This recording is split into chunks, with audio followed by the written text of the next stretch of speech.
Good morning. Um, there are two things that I want to do before I start. First is just to tell you that I'm from Malawi, one of those countries that are persecuting LGBTI people. And it saddened my heart really because it's the churches that are doing it, and it's exactly what we are discussing at this particular meeting. And the second part is that I'm working for the World Council of Churches, which is trying to create space, where this kind of conversation can take place. And I've been trying to mobilize, the World Council of Churches, to show Malawi and other African countries, where the politicians and the churches are uniting to persecute LGBTI people. And through my experience, I've now come to realize that, for big bodies, like the World Council of Churches, it's not easy for them to make statements of condemnation and indeed to stand for human rights of every human being as they claim to be doing. So, but I guess, to be part of a group like this one gives me the courage that, the fight goes on, and that as long as we are of one mind and we fight together, in one way or another, one day there will be victory. Sometimes it may not be during our lifetime, but maybe during the time of my granddaughter. But still, we try to do our best, to make sure that we are winning. So it is a pleasure and an honor for me to be part of this dialogue on homophobia and the churches in Africa. Unity between and within churches is what the World Council of Churches is, as a fellowship of 345 churches representing over 5 million Christians in 120 countries, stand for. The churches call one another to visible unity in witness and service to the world for a just and peaceful world. That's what it is said in the Constitution of the World Council of Churches. The WCC brings together the Orthodox, the Lutherans, Anglicans, Methodist, Reformed, African-initiated churches, and other churches to discuss issues of justice and peace. It works cooperatively with the Roman Catholic Church, Pentecostal churches, and evangelical world bodies. Such cooperation focuses on issues where we can agree to work together. So already you can see that there are limits to what the World Council of Churches can do, because they are focusing on things that they can agree to work together. Now, according to the letter of invitation that I received, for this particular conference, the purpose of my presentation this morning is to explore, based on previous days' discussions, what areas and strategies and strategic approaches might be best focused on for groups who are working on engagement of the churches in relation to homophobia. Yesterday's discussions looked at the approaches that are currently being used, both in plenary and small groups. We assessed how effective these approaches are and we explored new conceptual frameworks for renewed strategies. It is my intention in this presentation then to highlight these approaches, assess their effectiveness, and identify gaps for future direction. However, before I do that, allow me to say a little bit more by drawing from the history of the World Council of Churches approaches on how it has dealt with the issue of homophobia. So first, I'm going to look at to give a brief background of the WCC's work on human sexuality. The World Council of Churches began to discuss the issue of homosexuality at its New Delhi Assembly in 1961. At the time, the churches were confronted with its own prejudices on matters of sex in general, right? New questions about sex arose which forced the churches to re-examine their teachings, preaching, and pastoral care, and their witness and service to society.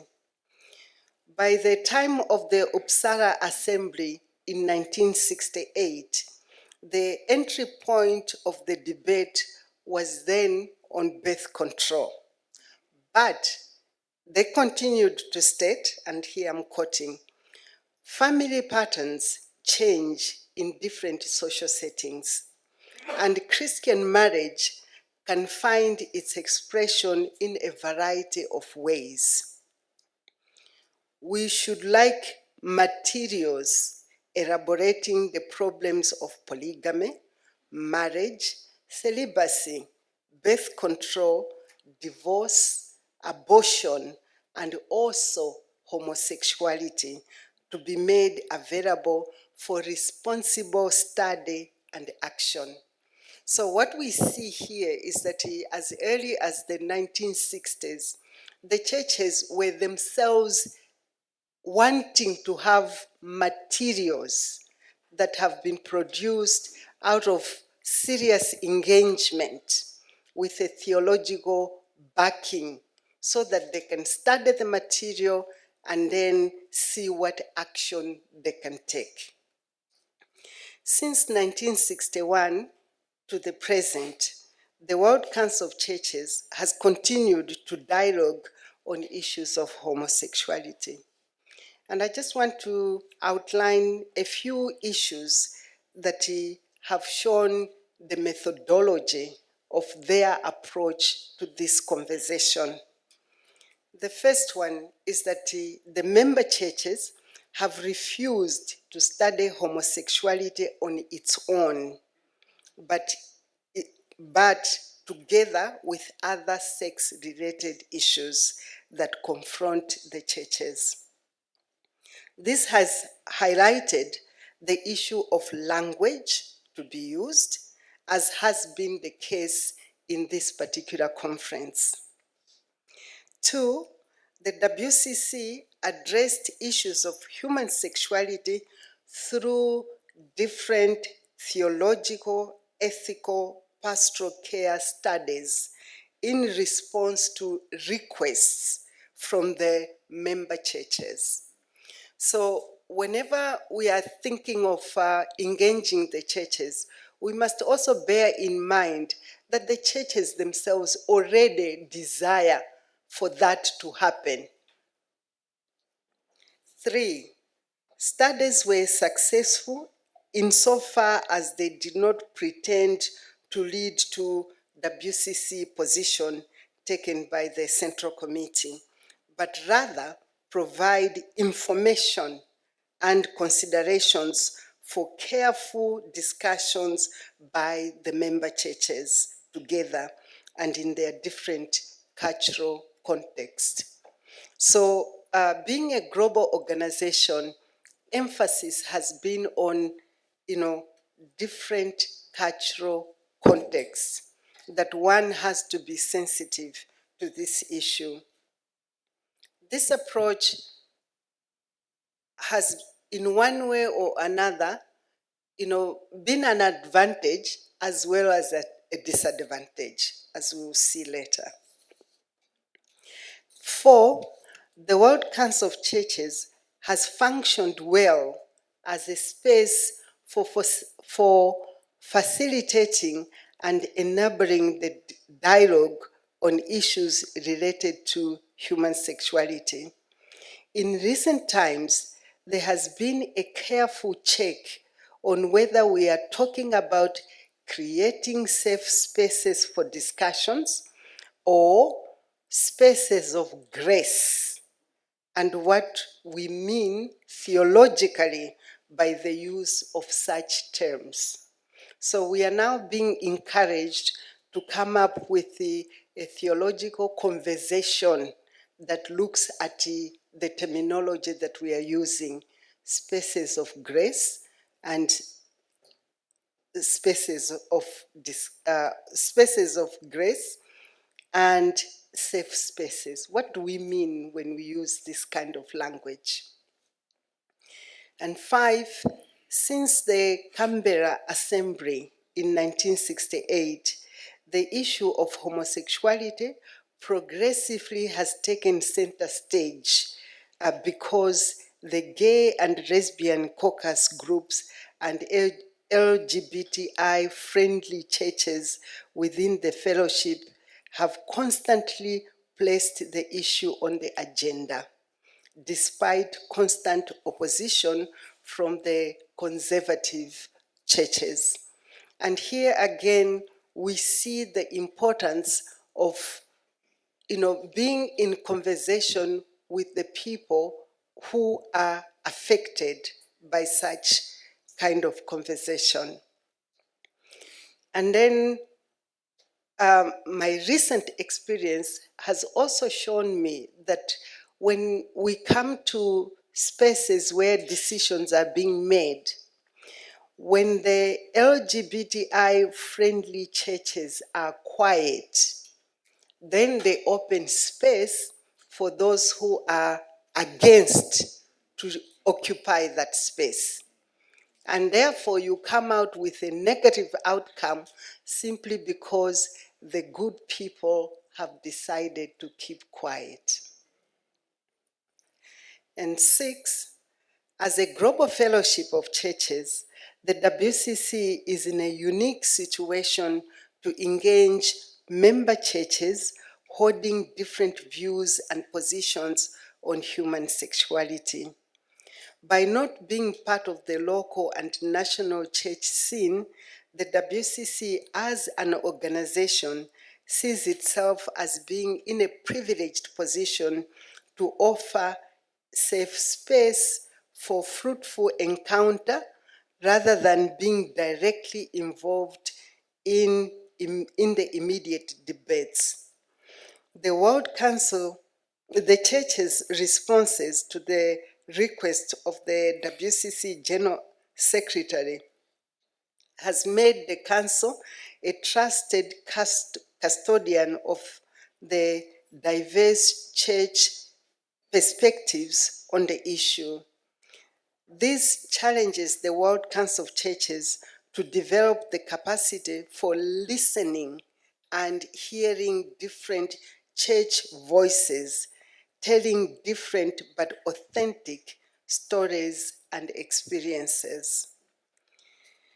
And 7, the World Council of Churches has collected church statements from its global membership, analyzed them, and shared the documents for the churches to learn from each other.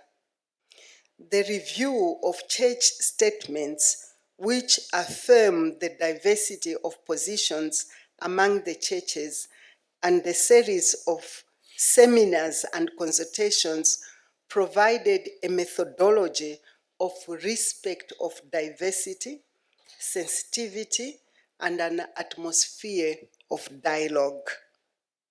And 8, since the Harare Assembly in 1998, the World Council of Churches has worked with the structure of a reference group on human sexuality comprised of church members and experts, and some of them are here. Our co-moderators are present in this room, and I'm glad that Judith and Kapia has given leadership to the work of the WCC on human sexuality. But then there's also been a staff group, okay, which I'm responsible for on the same. And this has created, a focused space where this conversation is happening. But then, despite all the good things that I have said, I just want to share with you one issue that happened recently. On Monday, 23rd November 2015, someone had posted a question on the Just Community of Women and Men of the World Council of Churches Facebook asking, what is the view of the WCC on homosexuality? And the response, which is the official answer of the WCC, was there is no consensus on the topic within the fellowship of the World Council of Churches. However, the need for dialogue and for protecting life and dignity of sexual minorities in situations of persecution are shared concerns among the WCC member churches. So that's as far as the WCC can say when it comes to issues of homosexuality. In the spirit of unity of the churches, the WCC's 10th assembly, which happened in 2013, the issue of now gender and human sexuality were again brought to the fore. As reflected in the reports of the Program Guidelines Committee, it said, being aware of the divisive issues among the churches, the World Council of Churches can function as a safe space to enter into dialogue and moral discernment on matters which the churches find challenging. Examples which have been heard from this assembly include questions of gender and human sexuality.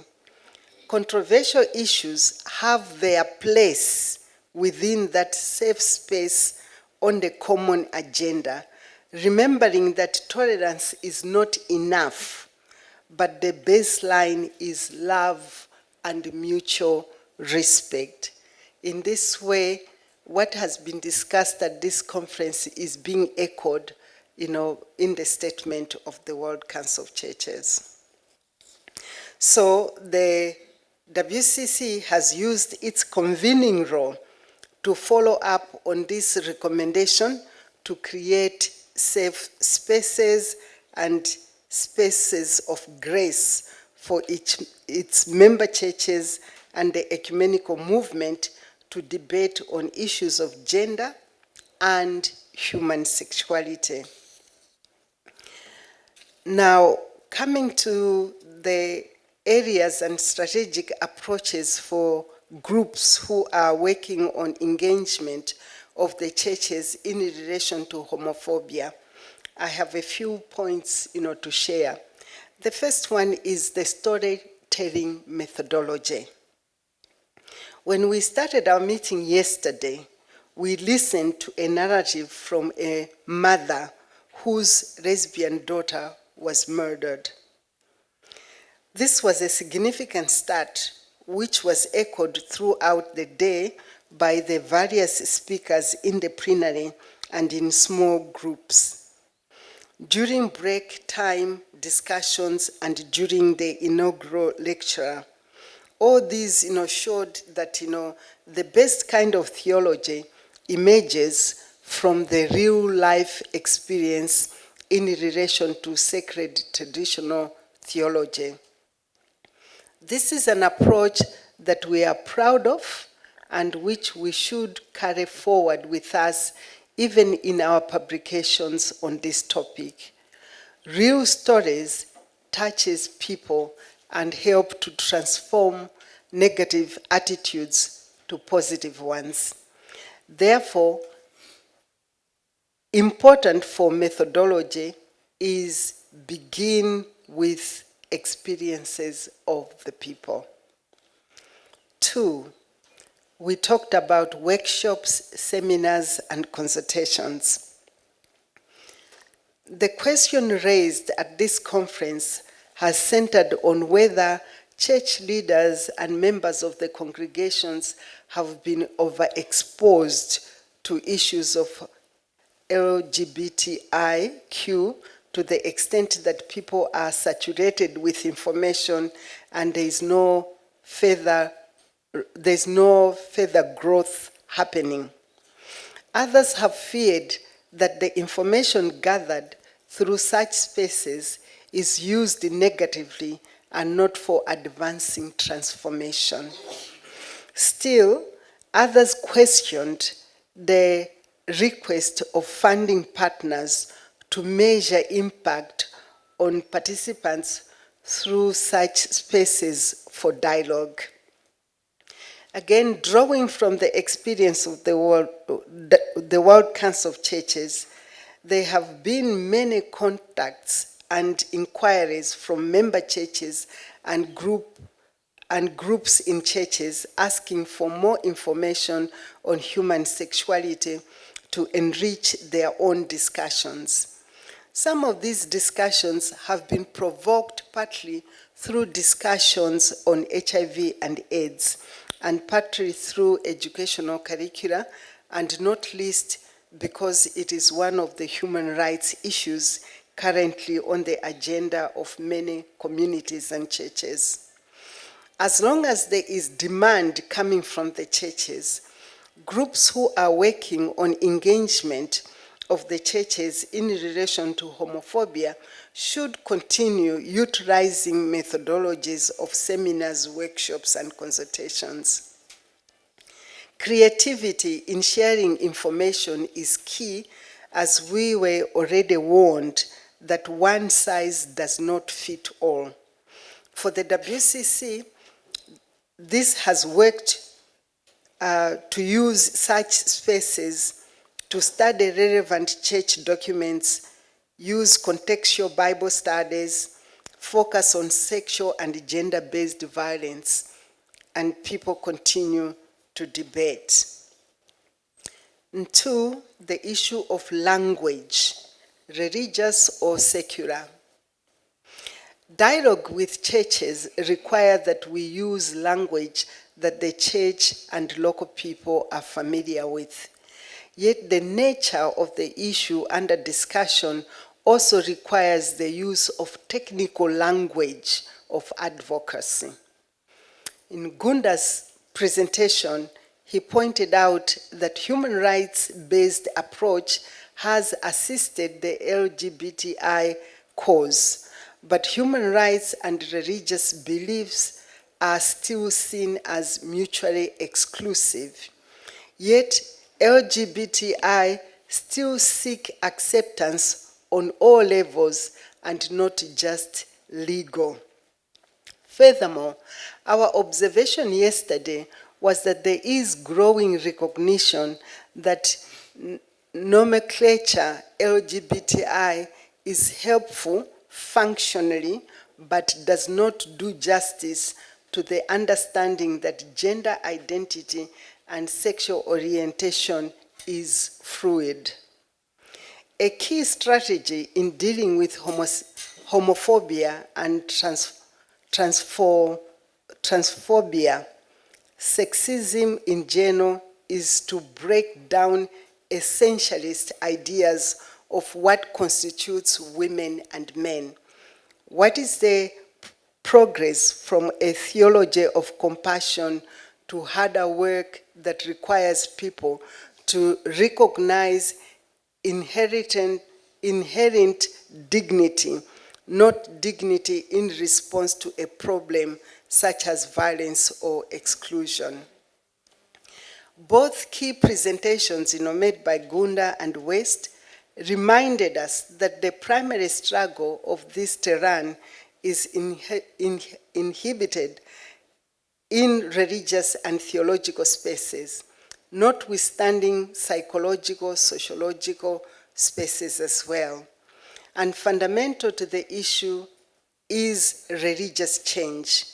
Therefore, as we approach the churches for dialogue, we can only succeed if we use the language that the churches are familiar with. Finding out which churches are comfortable with the language of human rights and which ones are not can only increase our rate of success.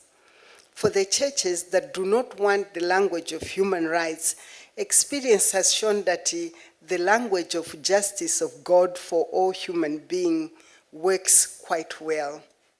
It also requires proper use of tools to understand sacred literature in a liberative way.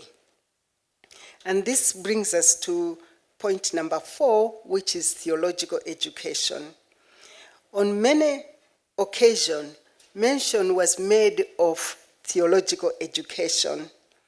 Our studies on LGBTI on LGBTI included in our theological education. This can only be done deliberately if there is sensitivity to such a need at the leadership level of the theological institutions. Concerned African women theologians.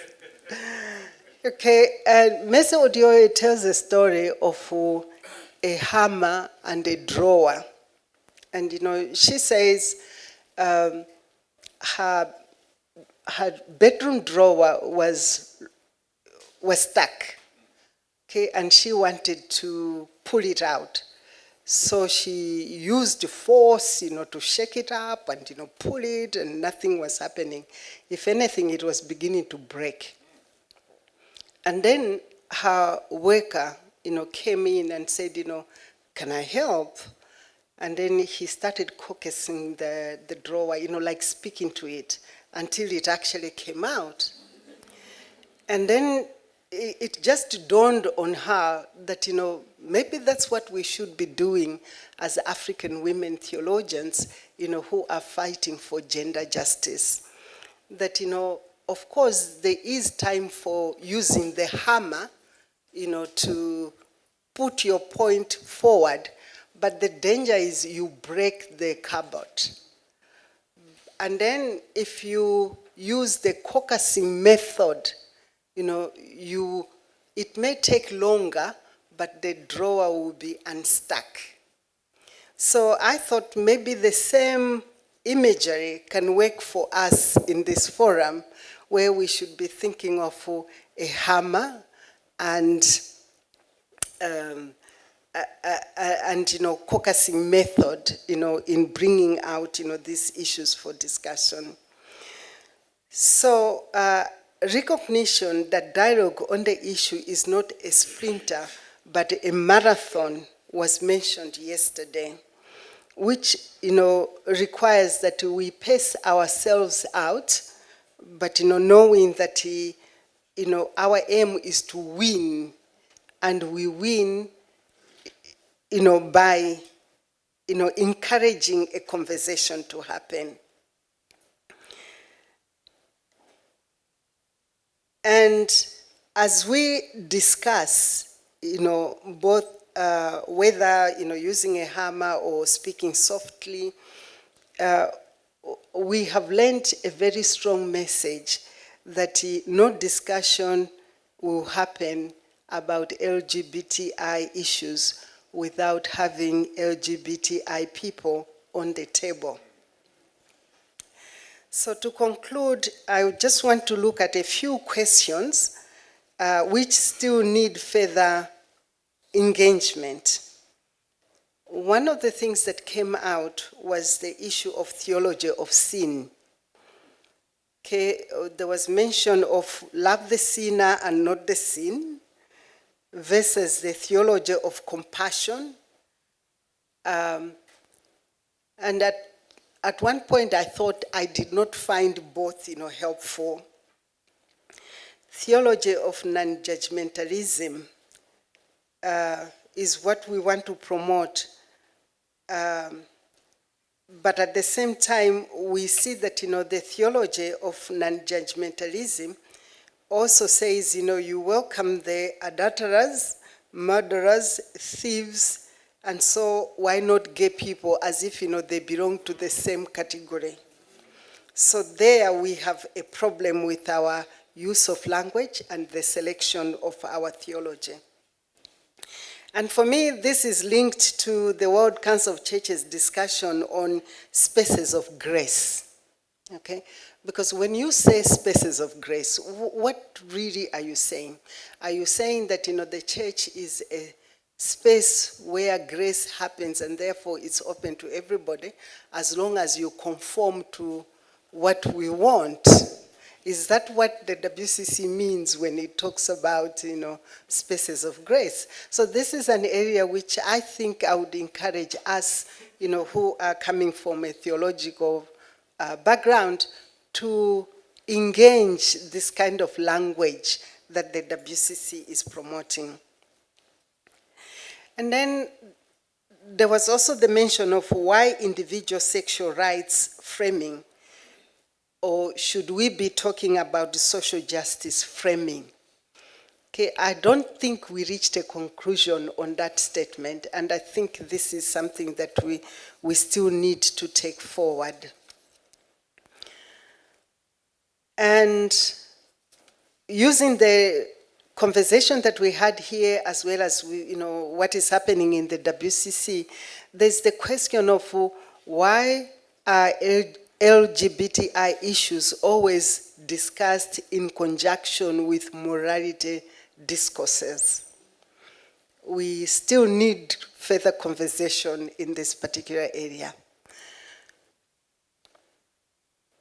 And then there was also the discussion about should we leave the Bible out and focus on values? That kept on coming back. That, don't allow, the use of the Bible, but let's talk about values, and yet you want to engage church leaders, right? So that's another area that we need to think carefully. So I want to conclude by saying that to concentrate the mainstreaming of positions and production of authoritative statements is counterproductive and deepens the rifts within and among churches. There is a need for ecumenical spaces for encounter, analysis, dialogue, and education, following an enabling and pastoral approach to the issue at stake when you are engaging the churches. To reflect the diversity of context and the different issues that are of concern for the churches in different regions is not helpful. The recommendations of the Harare Program Guidelines Committee, to move from sexual orientation to human sexuality in its rich diversity, provided a useful guidance, but there's also a fear that, we may overemphasize other issues at the expense of issues of homosexuality. And my last comment is that the entry point should always be the celebration of the gift of life and human bodies, instead of a narrow focus on normative and prescriptive guidelines. Thank you.